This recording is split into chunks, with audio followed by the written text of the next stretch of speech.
Hi friends, నేను వరంగల్ కుట్టి. ఈరోజు స్పెషల్ ఏంటంటే మా ఇంట్లో చేపల పులుసు ఫస్ట్ ఆఫ్ ఆల్ ఎలా చేయాలి అంటే మా వరంగల్ స్టైల్లో ఎలా చేయాలనేది నేను చెప్తున్నాను.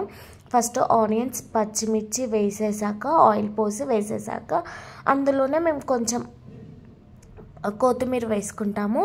అందులో పసుపు అల్లం వేసేసాక అది కొంచెం బాయిల్డ్ అయ్యే టైంలో మా అత్తయ్య కారమును సాల్ట్ వేసింది.